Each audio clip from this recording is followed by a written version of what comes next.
Hello, everyone, and welcome back to the One Point Safety Show with myself, Scott Hartley, and my co-host, Scouse Andy. How are you, mate? You all right? Yeah, man, I'm not too bad. Not too bad. How are you doing, man? Yeah, good. Yeah, hanging in. It's been this week's Yeah, flown by because been on a bit of busy. corporate business away over back in the Oh, northeast. So oh, bit of business, yeah, bit of bit of business, business, yeah, bit of bit, networking and all that bit, stuff. Yeah. a bit of white line business. No, no, no, not that sort of Yeah, yeah, business. yeah, Not yeah. that sort of Whatever, business. whatever, bro. Whatever. I'm not in that game, that's for sure. But yeah, it's been a steady week, and oddly enough, a steady week in the Commanders world. Not a great amount going on. We've got a little bit of news to bring you. Just a quick update on the numbers, as I know people like to hear that. Still steady stream in a way. We're still around the 300 mark, which is really good. So thank you if you are Yeah, thank you, guys. subscribing Yeah. and listening. We really appreciate it. We'll have a bit of a shout out at the end of the pod to a few people that have interacted with us lately, and we've got a bit of an ask of everyone that's listening or watching. So we'll move on to our first segment then, which is our news segment. So we've got two bids that have now been confirmed by Adam Schefter that have come through for the Washington Commanders. Now, if you're out on Twitter sphere and you're listening on Twitterland, don't listen to anyone other than really, if it's broke by either JP Finley or in the local media, John Kine, or any of the big NFL media guys like your Ian Rappaport's or your Adam Schefter's, they're really trustworthy sources. Everything else, you can kind of take that with a pinch of salt, really. But we've got two bids come in: Josh Harris, Mitchell Rails, and Magic Johnson's bid. They've bid $6 billion. And then we've got Steve A. I'm calling him because I'll butcher his surname again. He's also bid $6 billion for the Commanders. So two confirmed bids so far, Scouse. So we are getting further down the line. Now, I have seen, obviously, through Twitter, the patience is wearing thin, and it's wearing thin for a lot of our fans. And a lot of our fan base, were a bit shocked when we initially heard, oh, this could take till October. I don't think it's going to take that Yeah, long. that's. But we'll wait I and hope see not, what man. I happens with hope that. not, because the thing is, I mean, I'm the same. I don't want to be waiting around or every other week talking about the same stuff. I want this guy to be gone. I want him gone. I want him gone now. I want a new owner in so we can make plans for the future. But at the end of the day, we've waited 20 years to get rid of this fool. So what's another 6 months even? Do you know what I mean? So Yeah. so from that angle, I'd rather I'm getting a bit antsy, but still, it's like when you think about it, he's going to be gone. So let's just wait until and crack open the champagne when we get a chance, and that's Yeah, I it. mean, patience is a virtue, as they say, Mm-hmm. and everything comes to those who wait. But we have heard that after these two bids, it's likely now they're saying that this could even be concluded before the draft, which is great. You know what I mean? It's that's a Yeah, really but good I sign. mean, that's phenomenal if that does happen. But let's face it, we're used to setbacks, aren't we? Let's face it, we're the nearly men of NFL, really, aren't we? No, we're nearly there, and then we just fuck it up at the end. There's the What same was thing. it? What was it last week? We called it. It was the the pinnacle of mediocre. Was it? No, the pinnacle of average, That's it, the pinnacle of average. I really and that's like us, that. man. That's us, man. That's a great way to describe the Washington Commanders. Absolutely. I have heard a lot of clamour around a name change again. People are still talking about this name change again, going back to something different, rebranding again. I honestly cannot see that happening. I think the name is here to stay, whether we like it or we don't like it. I know it upset a lot of the fan base. I know it was very, very, very split. You yourself have obviously said the only name change again you'd accept is back to the Redskins. Mm-hmm. But I don't think we're going down that way at all. What are your thoughts on the two parties bidding then, Scouse? Are you happy with that? Or I think Rails, Harris and Magic Johnson were always going to be the front runner. And I don't know much Yeah, about I Steve. mean, yeah, I think that's the problem, isn't it? We don't know much about this Steve fella. Isn't he some sort of Canadian billionaire? That's right, yeah. So we don't know. Venture So we don't know capitalist, much wasn't he? about him. Yeah. So we don't know too much about that guy. But to be fair, we don't. What we know about these Steve Rails and all that. All we know is that the local people. They were born local and things like that. That's all we know about Mm-hmm. them. We don't know how good they are. All we know is that the other guy who's coming in with them is bang average in his Philadelphia teams. So do I really Yeah. want a bang average owner? No, I don't. I mean, is it better than Dan? Sure, but I'd rather take the unknown and wait for my boy Jeff to show up because Yeah, I I was still gonna. think he's going to come in there right at the last second. He's gonna swipe it just like you would do on eBay that very last second when someone puts in a last second bid, and that's what it's going to be with him. I think. Well, I think that's it now. We're not quite there. I mean, we did hear afterwards that the bids had come in. The other media sources were saying they weren't quite 6 billion. Some were saying, yes, it has definitely reached the 6 billion mark. I mean, we're never going to know the ins and outs of it because obviously people sign NDAs to see the finances and see what's behind on the books for the Commanders. We're never going to understand that. What is really interesting, though, is obviously that, Jeff Bezos has hired lawyers to have a look at this. He has signed a non-disclosure agreement. We do know that that is an absolute certainty. So he is there in the background lurking, but we don't know whether he's going to put a bid in or not. But interestingly enough, we now know the 5 parties that are potentially looking to buy the Commanders. So as we've mentioned, we've got Josh Harris, Mitchell Rales, and Magic Johnson, who seem to be the front runner. What do you think about Magic Johnson being involved? I don't understand what he actually is going to bring. And again, local guy. Exactly. What does he bring? What does he bring? What, he's a legend in basketball. Okay, yeah, he's a legend in basketball, but that's not NFL. It's not football. I mean, I suppose you summed it up last week quite well when you said he's not there to be coaching and he's not going to be on the field. Are they using him as like almost like the face of the franchise, if you like, or the face of the ownership, and he's going to take the day-to-day side of it?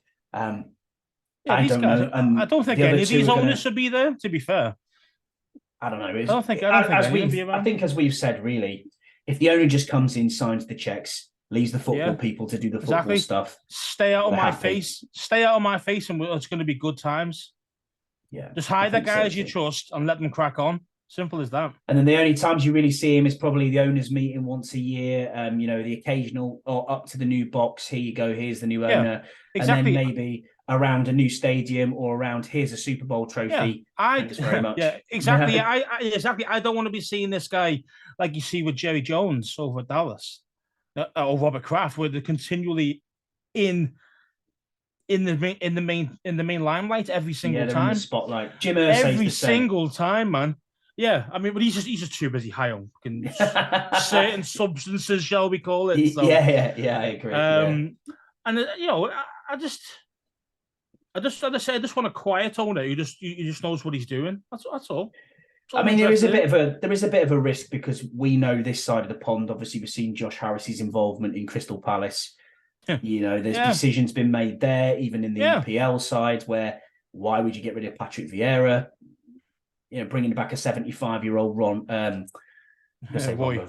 Roy Hodgson. Yeah, and it's just a bit off topic there, but we've kind of seen what he's about, and it's a bit of a worry there that he's a bit too involved as well for his minority stake in Crystal Palace. It'll be very, very interesting to see where they're going with that. But a confirmed bid is a confirmed bid. Whether that's accepted or not, that's one of the other things. Because as we said before, you needed 30% liquid cash as well. So clearly, backing them that way, they've got money. You know what I mean? So they've got money to put in the bank, and the same goes for Steve A, as we're calling it, Aspadopoulopoulos. I can't pronounce his surname. I butchered it again, but yeah, the Canadian billionaire capital venture guy follows Big Doug on Twitter. Does he?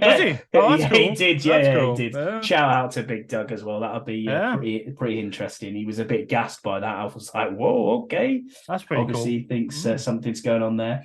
The other owners then that are potential bidders that we've got on here, we've got Tim Fertitta, who's the Houston Rockets owner with a net worth of 8.1 billion. He is definitely out by the looks of it because he's just bought the Hard Rock in Lake Tahoe, just on the Cali, Nevada border. He bought that casino on Monday. So with the NFL's competition rules, they don't let you become an owner of a franchise if you own casinos or anything to do with sports betting.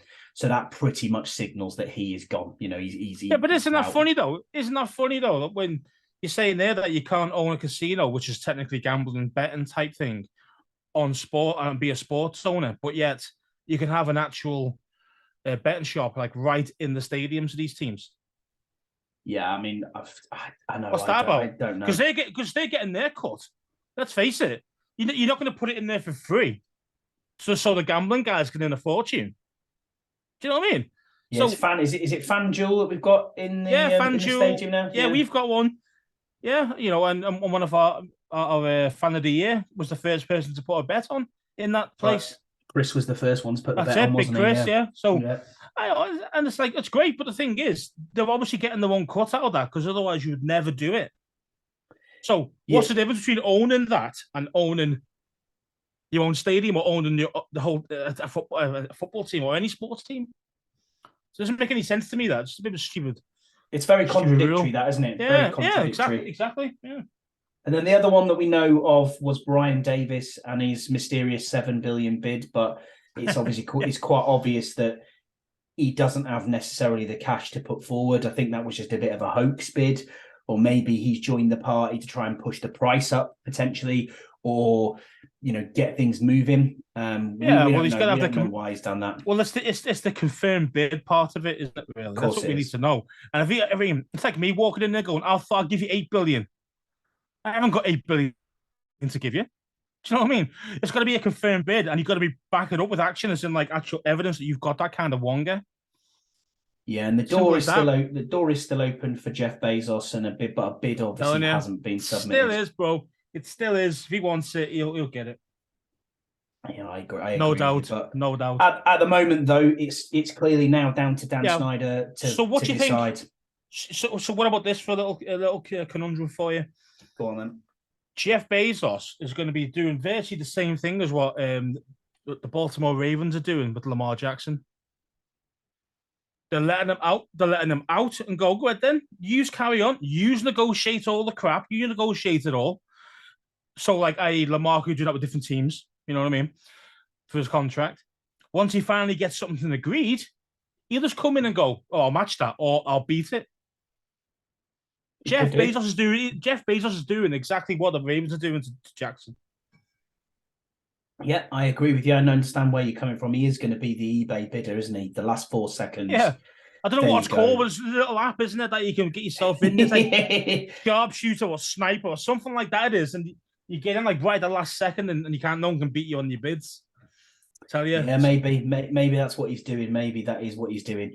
What's interesting with this, though, is obviously the 2 confirmed bids that we have got. I mean, Josh Harris, Mitchell Ray's not necessarily, but Josh Harris was definitely already vetted by the NFL when he tried to buy the Broncos. So if it ends up being that group as the owner, this could happen quite swiftly because he's already obviously got the vetting done. But to be fair, haven't anybody who's allowed to go and view the facilities has already been vetted anyway, haven't they?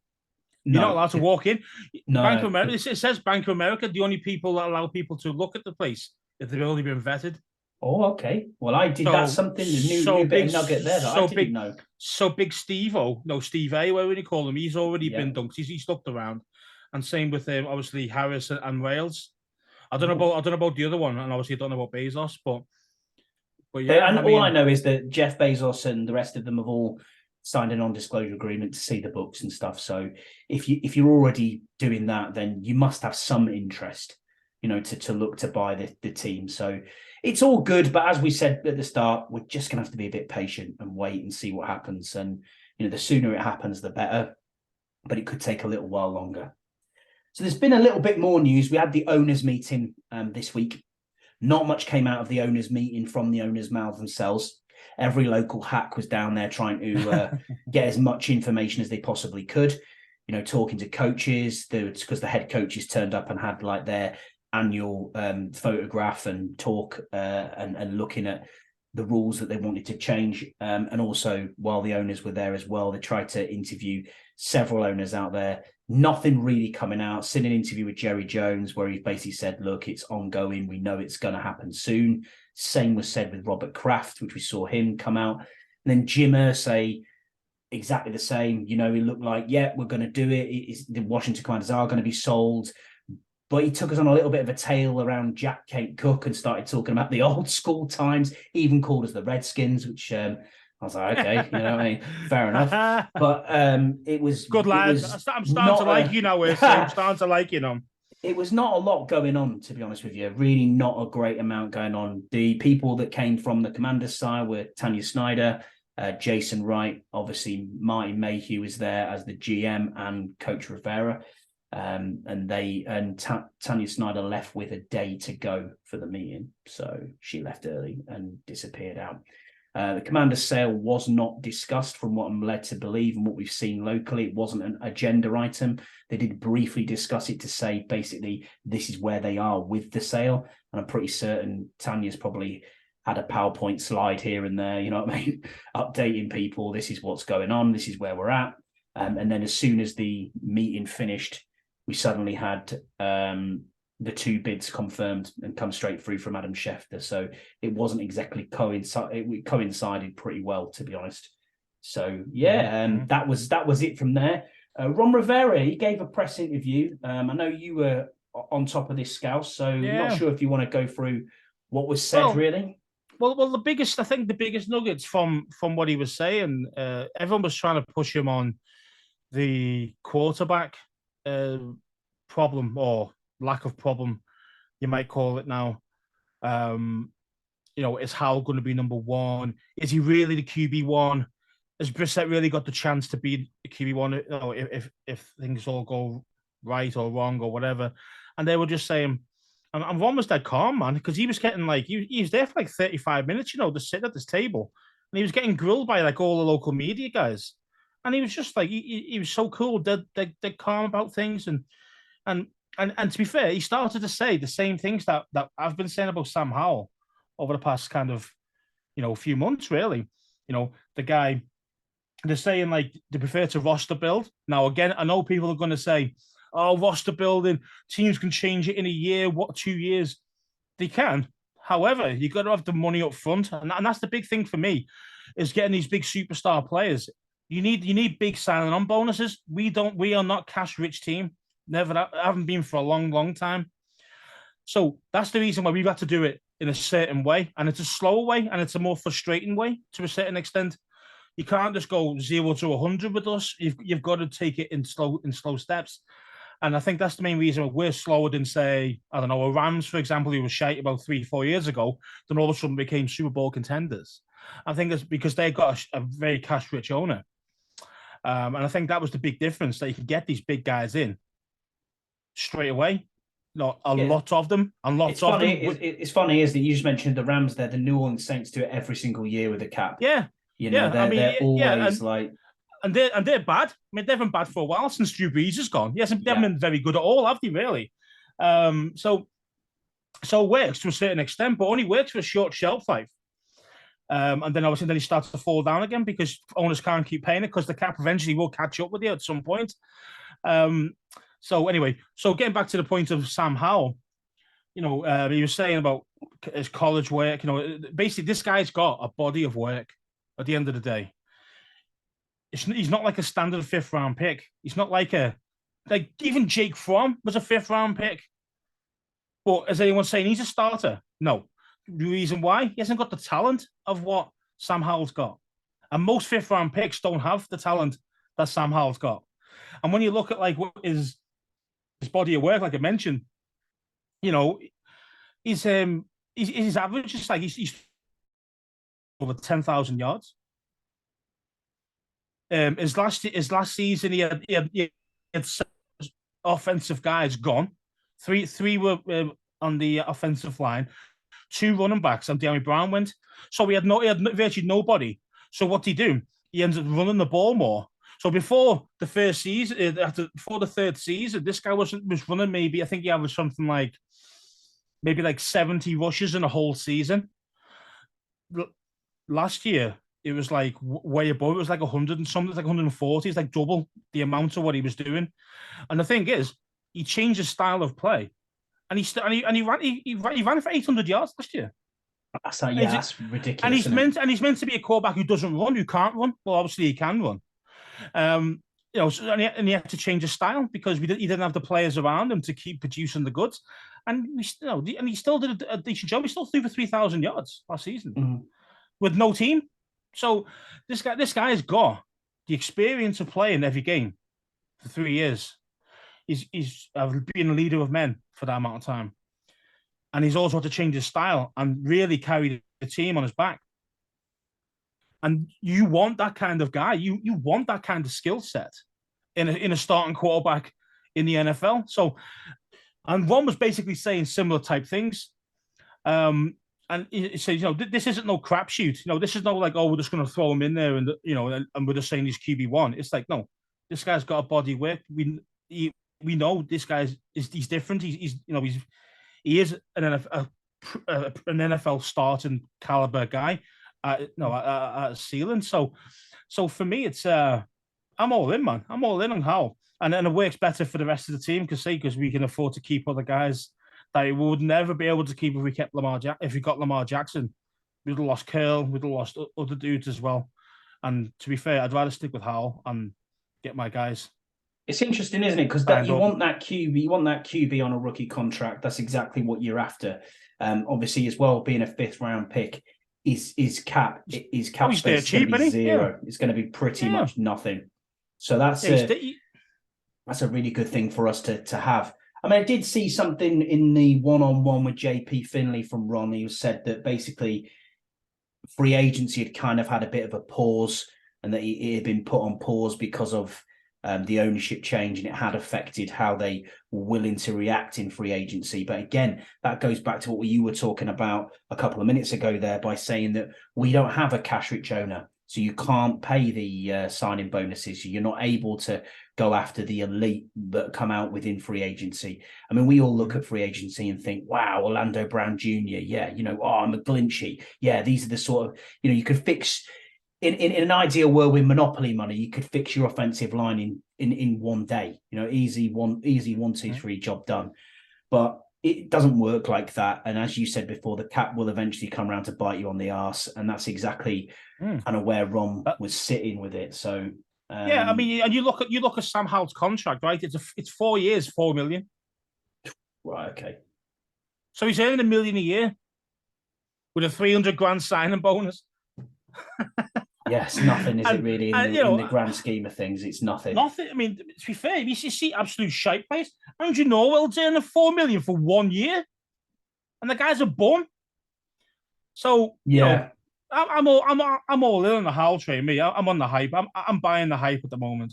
Are you? Next stop, Sam Howell. Is that what you're on? Is it? I like that. I like that. Do you think Ron gave away a little bit too much in the presser? Do you think he was a bit too relaxed and he gave away a little bit too much? Because you said before we started recording that sometimes gets into that moment where he's a little bit too relaxed and he just like opens up a little bit too much. He lets slip a couple of things sometimes, doesn't he? I think one of the things was about the Martin Mayhew, what he said and what we said about he said about free agency.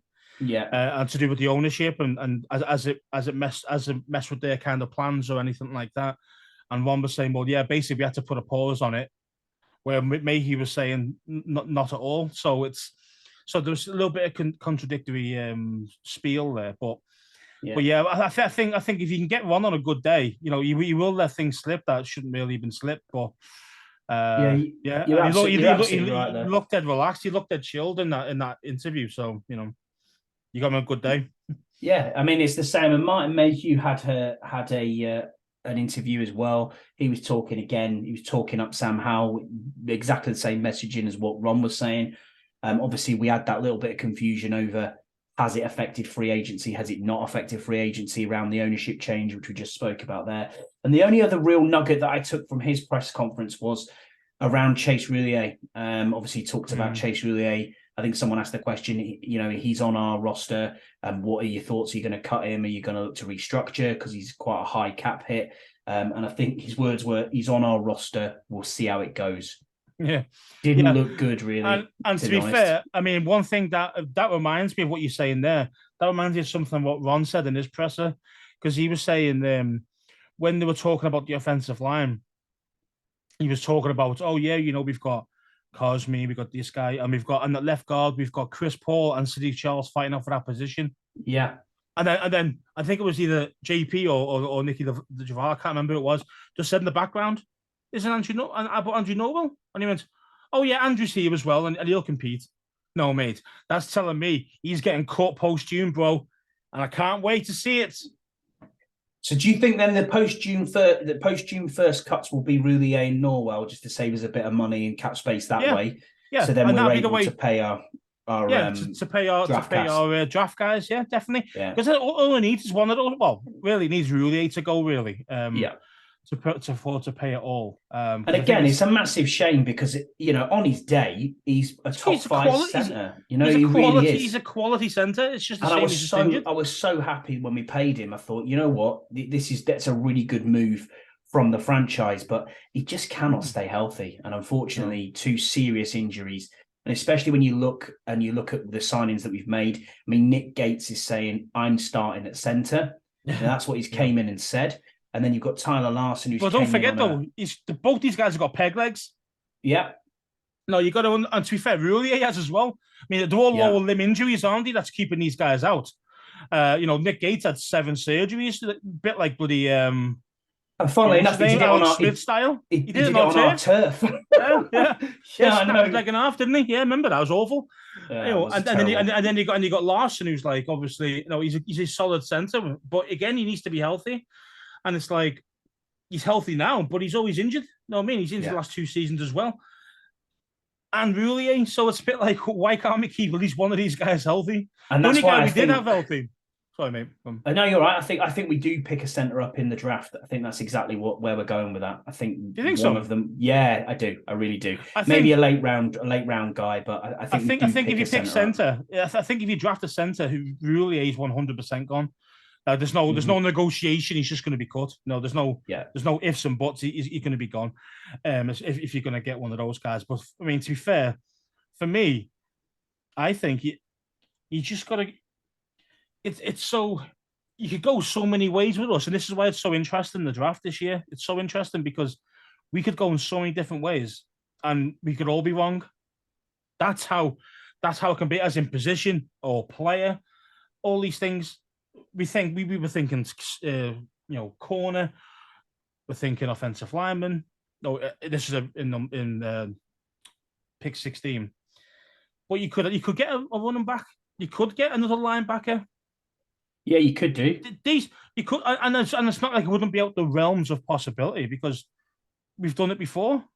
See what I mean? So, we get Jermaine Davis type thing, and these things, or even the tight end. If Eric Bieniemy is like really, really pushing in, you might want a superior tight end like he had at Kansas. So it just depends. I mean, it'll depend on obviously who we select or position that we select will depend on who's doing the main draft or how much sway Bieniemy's got. Because if Bieniemy's got a lot of sway, he's obviously going to want an offensive player, isn't he? Let's face it, in the first round, because you want the best talent. So you want the first round guys to be on your side of the ball. So if you take an offensive guy, then you might be in a Bieniemy type of selection. That makes sense. Mm-hmm. And Ron's backing down, saying, "Yeah, okay, let's go with it." But normally Ron's the final say. So it just depends, man. It just depends. It's so interesting this year. I think so too. I've got no idea. Honestly, we can be sitting here saying we're looking at offensive line and cornerback is what the word on the street is, but we literally have no idea where we're going. And the other thing as well is I've seen a lot of YouTubers and a lot of Twitter people talking about who's coming for a visit, who are these top 30 visits of these, the guys that we're getting in from college, where have we been, which pro days have we been to. If you actually look at it, and shout out to Street Scores Rico for this, I watched his video yesterday. He's got a breakdown on PDF of every college that we've been to, and it's pretty much every single one that we've sent somebody to. So they're not giving anything away. Exactly. They're not giving anything away. Exactly. That's what I mean. And that's one thing I do like about Ron and Mayhew. No, Mayhew's actually good at the draft. I know we've got to give him some credit, and I think you say they lead us down one path and go the opposite way. And well, that's the funny thing is I don't think many people had us picking Jamin Davis a couple of years ago. I know Kyle on the Burgundy Zone literally like a couple of days before said they thought it was going to be Jermaine Davis, and Jamin Davis even, and said, Jamin Davis, I don't know where I've disappeared to on the screen here, but hey ho.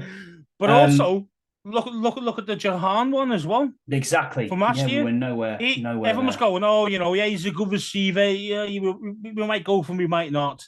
But at the end of the day, we selected him. We dropped down a few spots and selected him, and it worked out really well. So we got more picks, and we still got a quality operator. So bring it on again. I mean, I wouldn't mind going drop down, like being drafting later in the actual draft if we got well compensated, but also if our main guys are still on the board. I can understand, if, for example, if the main corners are gone, the Gonzalez, the Joey Porter, Witherspoon, those dudes, if they're already gone before 16, well, then we might as well just drop. And there's no one you absolutely 100% love, or you might even love 2 or 3 guys, thinking, well, maybe we could try and get a trade down, get an extra second round or an extra third round or something like that. You've got to have a partner to the dance, haven't you? And But I think what we should do really is to really put the pressure on Dallas and turn the screw. What we should be doing is talking about, we're going to get Bijan. Yeah, if he's there at 16, we're definitely going to get him. Wind them up big time, make them change their strategies, and then they might have to go above us to get him. And even though we won't even take him, see what I mean? So, just to make them think and basically mess up their overdraft strategy. I think that's what we should mess them with them, man, because they know, and everybody knows they want them badly. So, it might even be a case of them doing a deal with us to actually come up and get us, to get them, and we weren't even interested in the first place. You see what I mean? That'd be interesting. But you got to play the games, man. You got to play the games. That's what Carolina guy was doing, wasn't he? Once he got the first round pick, he was like, it's still on the table. We might not, this and that deal, we might draft down. No one believes that, but you're still trying to play the game. To see what I mean? And I think we should do something like that just to really wind up Dallas as well. We'll give them a middle finger, So why not? The only other things then that came out of the owners' meeting were that players can now wear the 0 as a number. No idea who would wear 0 from our team. I mean, the only one I can possibly think of will be Cam Curl, because he doesn't play in one particular position. So do you know why? Do you know would have been a really good guy, a really good person to have the 0 on, but he's left now. Go on, Scott Turner. He'd be perfect, wouldn't he? Because he's a 0. He's a nobody. He's a bum, and I'm glad he's gone. So imagine that being imagine him having like a jersey on saying 0, fucking bum on the back, written on the back of it. Oh, you're still there with him, aren't you? You're still there with him. You're just never going to get until this new season starts, mate. All I've got is memories of him. So yeah, he's going to get more shit this off season. The other things that came out of it were that there's 2 Thursday night games now you can do per team. So each team can have up to 2 Thursday night games. I mean, to be honest with you, as a UK fan perspective, I don't want any Thursday night games. I do not want to see that at all. No, they suck, man. If we end up with Jeff Bezos as in charge in Amazon, they're the ones that have pushed heavily for the Thursday night football. So we'll probably be on every bloody Thursday, knowing us. But I'm not too happy with potentially having 2 Thursday night games. I'll be honest with you. The ones that we want to go to a Sunday game. First home opener. And Thursdays are an absolute pain in the backside. The only thing that's worse than a Thursday night football is a Monday night football. Really don't rate Monday night football at all, especially when you're on prime time. It's never been good for us for a long time, Scouts, as you well know. Yeah, but that's Captain Kirk's fault. I mean, I think like as soon as Sam Howell's just going to ball out. That's how it's going to work. That's how it's going to work, man. Sam Howell's going to ball out. His first prime time game, he's going to throw 3 TDs. Maybe 1 interception, 300 plus yards. No worries. You might want to slow that train down, mate. I tell you, might want to put the brakes on.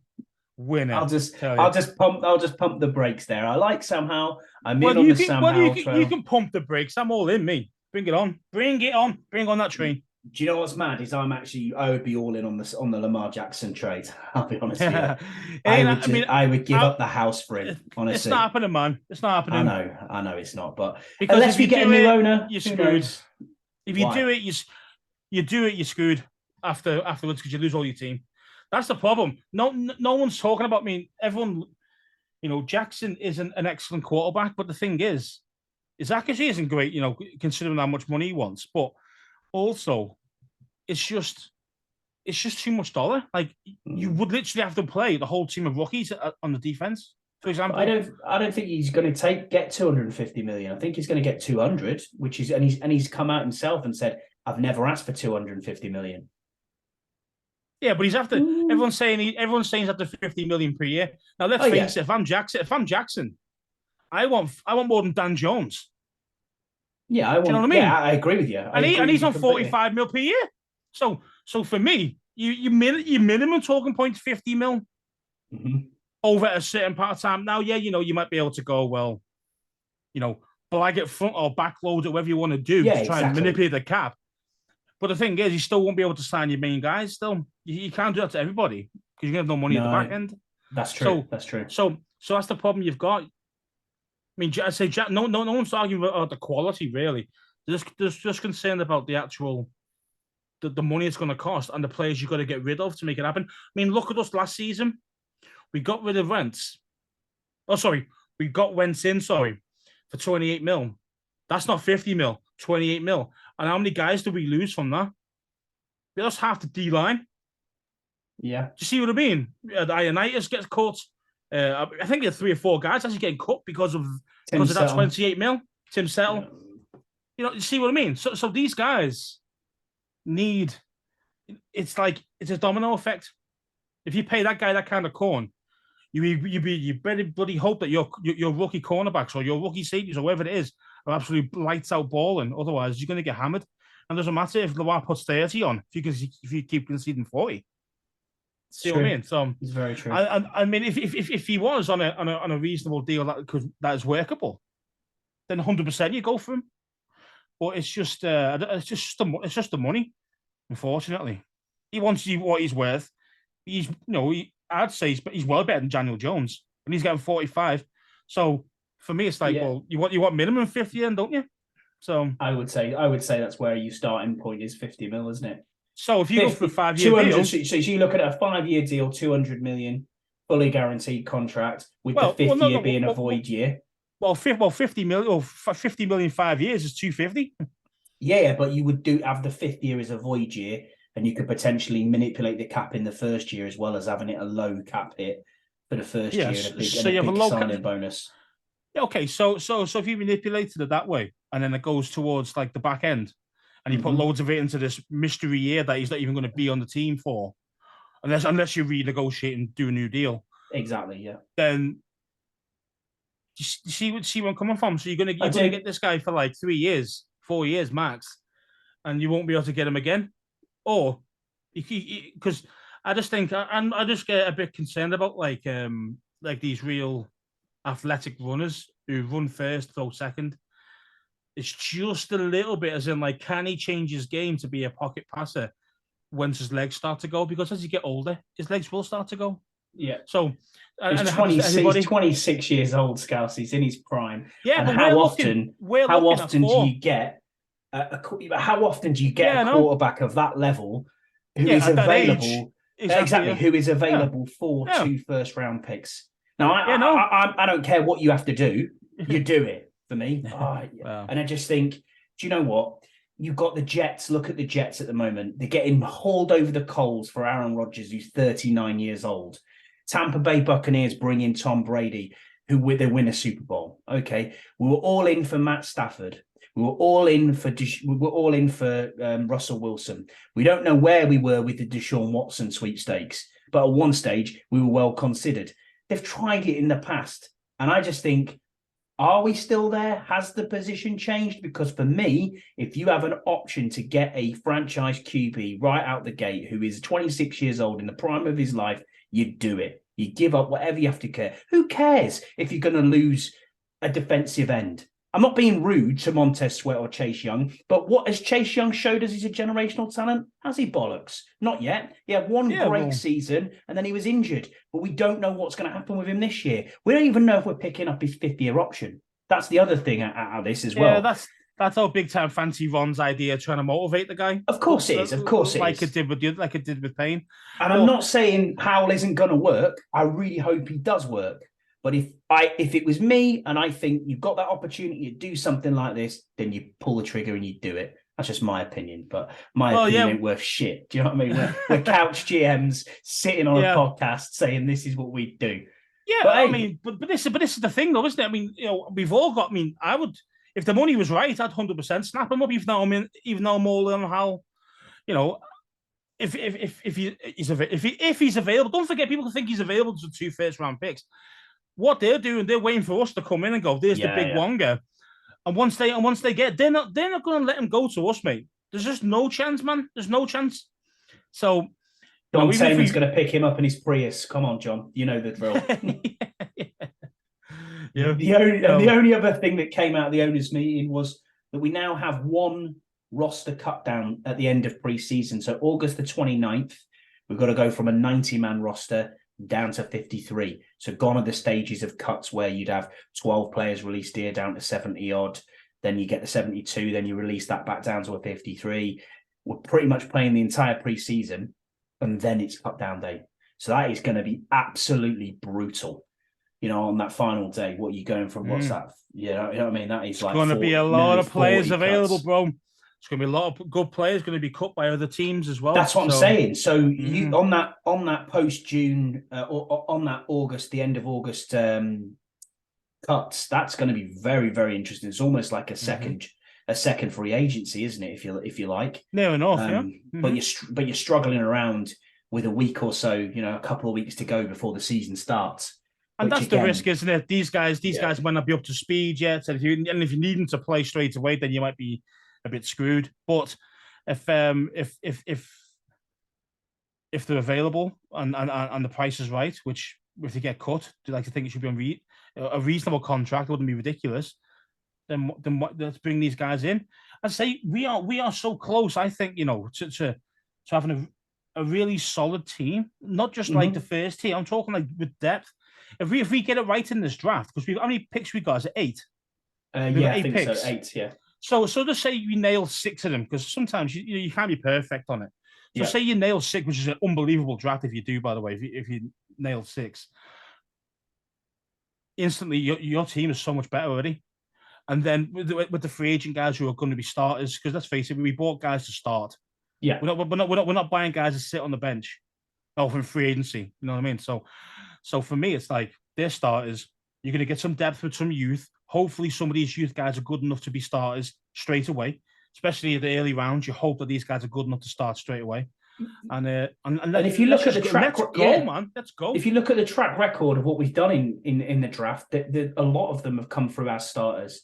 There hasn't been that much of this kid needs a bit of development. I mean, don't get me wrong. Our fan base looked at Jamin Davis and said he's a bum after one season. They genuinely did. But not once did any of the management team or any of the coaching staff say he's a day one starter. These guys going to come in. He had very little football, playing at Kentucky. And then he's came in and it took him 2 seasons to get going, to understand the position, to understand how it slows down when you're in there. Because don't forget, we've said this before, jumping from college football to the NFL is enormous. It's an enormous step to get there. The best of the best. Yeah, exactly. And you've got probably 500 guys who may not have even been invited to the draft, who will sit and become unrestricted free agents straight out the gate. You know what I mean? And then how many unrestricted free agents actually make it in the game? Yeah, they become camp bodies, but then they bounce around practice squad to practice squad to practice squad. And that's pretty much their career. So if you, and this is what we're saying, you are the 1% of the 1%, you are the top of the tree if you're in the NFL and you're on a 53-man roster.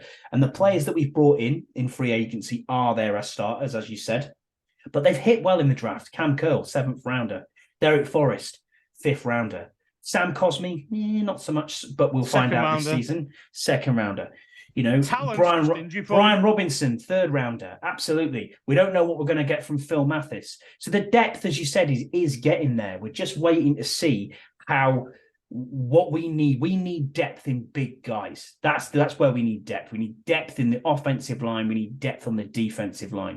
As soon as you've got them lines fixed, that's fine. The rest of it becomes almost irrelevant. I think the D line's pretty solid. I think the D line's pretty even stacked with now. Even with the depth, I mean, I think it's really good. I mean, you've got Ridgeway, you mentioned Mathis, Yeah. and they're the two guys, 3 and 4, Mhm. behind Allen and Payne. So, awesome from the D tackles standpoint.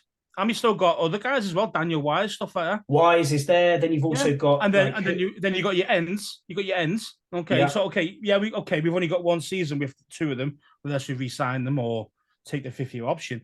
But even the guys who came in for Chase Young last season and the year before, Toohill, Smith Williams. Okay, he's on his last year of his deal, but these guys, they're solid guys. They're solid players. Abada's the same. Abada's there. Exactly. So good. yeah, we've got good depth on the D line throughout. So an injury goes down, I'm not too worried he's going to come in. Neither am I. But when you come to the corners, when you see St. Goat going down because he is injury prone, St. Goat. Let's face it. Yeah. Who've you got coming in? Wild Goose. You see what I mean? So we need Castro corner. Fields. Castro Fields, yeah. Corner, definitely. Cam Dancer's a good pickup. That's what I mean. That's a good pickup. But is he going to start? If he can get his confidence back, then he'll definitely push these guys. 100%. Danny Johnson, good. When he came in, he was good. Again, he's gonna be that kind of second string, third string. Yeah, he's not going to be the starter. No, barring bad injuries to 2 guys. That's the only time he'll start. So solid depth piece, sure. And then what else? Who else have we got? I mean, David Barber as well on the D line. He's another one. I still think we still need the safety. I think we still need the free safety. Yeah. Again, now that McCain's gone as well, who've we got? They're going to utilize the fast guy. What's his name from last year? Percy Butler. Yeah, Percy. So obviously, you think he's produced enough to get rid of McCain, then he's going to take his spot. That's basically the idea. So he's got to produce, otherwise we need another safety. That's a good 3 safety set there in Butler and the 2. But don't forget that we play three safeties quite a lot. We do, yeah. So where's the depth after those 3? We haven't got any. So Castro Fields might slot over there once in a blue moon, or who's the other dude? I can't remember his name. I don't even think we've got anybody. I don't think we have. That's how bad it is. That's how bad it is. So the DB line, the DBs have to be sorted out this draft. I'll pose a question to you then, Scouse. You were talking about Norwell being cut, obviously post June 1st. 100%. Fully appreciate that's where we're probably going to go with it. But do you not keep him as a depth piece, knowing that you've got tackles that are going to go down and guards that are going to go down? Where are you? Because on the line, I still think we're struggling. I don't think we're just like a centre sucks, away. Man. The guy sucks. Let's face it, right? He's just not good enough. Even for a depth piece, he's not worth his 4 or 5 million. What he's getting, he's just not worth it. Last season, man, I know everyone's blaming Leno for a lot of the problems last season. Leno the year before, when he was with Flowers, how good was Leno then?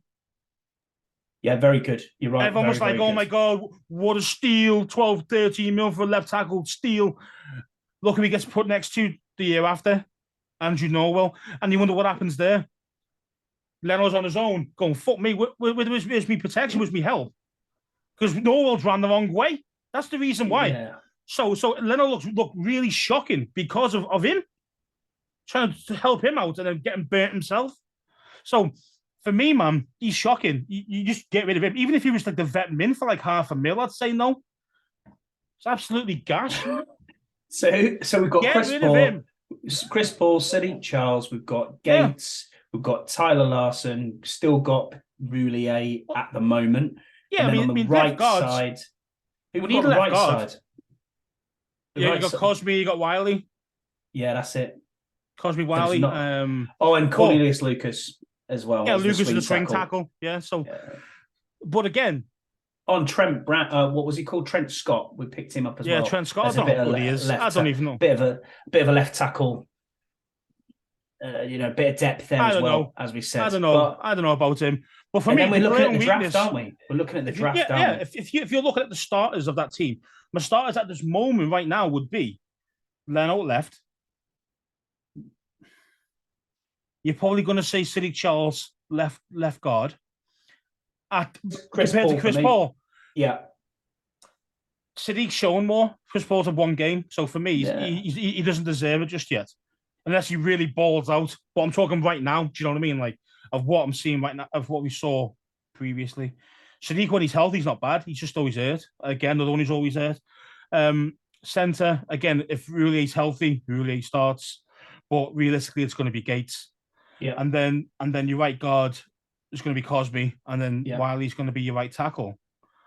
So the biggest problem is left guard. Let's face it. The other guys have been in the NFL. They know what they're doing, and they're actually decent. Not like Noel, who's been in the NFL, just doesn't know what he's doing. So for me, you've got to get a left guard in the draft. At the very least, I mean, I'd love a left tackle personally first. Maybe a Skoronski or something like that. I'd love if he was there at 16 because he can play both positions. Okay, he's a little short on the arms. That's why he's going to be a guard. But he played left tackle for most of his career, hasn't he? So, yeah. Okay, a different level against the big beast in the NFL. But at a push, you could put him there for a bit as well. Do you see what I mean? Because he's used to being there. Osiris Torrance for me. Florida. He's a very good left guard. He's good. I thought he was a right guard, though. Might be. He might be right. I mean, guards could probably play either side, but still, it's I like Torrance. I'm a Gators fan. I'm a Gators fan. Do you know what I mean? So I like Torrance, but are you taking an offensive lineman at 16 then? If we're staying pat at 16, what are you doing? I think I mentioned this before. It's only about like who's there. Yeah. If guys that you're thinking are going to be there or who aren't now there because you weren't the boards, then you're kind of screwed. So for me, it's got to be corner first, and then if the guy you don't like is there at 16, then for me it's the tackles or the offensive line. Yeah, I agree. Who I would love really, even though it was very unlikely we're going to get him, is Schmitz, the center. Yeah, highly unlikely we're going to get him because I think he'll be a second round pick, but highly unlikely we'll choose him because we sign Gates and stuff like that. So I can't see us getting him, but he's been a quality center. But yeah. So then this is the question posed to everyone who's listening and everyone who's watching on YouTube. What are you going to do if you're staying at 16? Now, we're not suggesting that we're going to trade down. We're going into the draft at 16. What position are you doing and who are you taking? Hit us up at 1.safety4 on Twitter or at ScouseAndy20 or at ScottyH84. Pose that question to all of you out there. And big shout out to Yam Starch as well, who's been really engaged with the pod, and also Mike Allen, who's also been very engaged with the pod as per always. Don't forget Big Ty. Big Ty, yeah. Big Ty's always there. T-Mac does every podcast, so yeah, I can't. He is mental, him, like he is crazy. He's a crazy dude. But yeah, but open invitation to him as well to come on. Open invitation to come on. So. Yeah, that just about wraps us up, Scouse. Anything else you want to talk about? You got a bit of a Scouse's sizzle for us, or not? I don't know. Well, Andrew Norwell's my sizzle, mate. Every single sizzle could be Scott Turner, Scott Turner, or Andrew Norwell. So, and it's always the same one. So I can't wait until I've got new guys to rip into. To be honest, because two are going to be gone. Well, maybe all three could be gone. To be fair, so that'll be brilliant. All right, but don't forget the we're going to try and do the American Week month if we can. Of course, yeah, I did forget that. So thank you for reminding me. That's why you're here. You keep me right. You know what I mean? Otherwise, I'd never get there. We're going to do our Yank month, as we're calling it, our American month, where we're going to try and get some of the usual suspect of podcasters that you may know.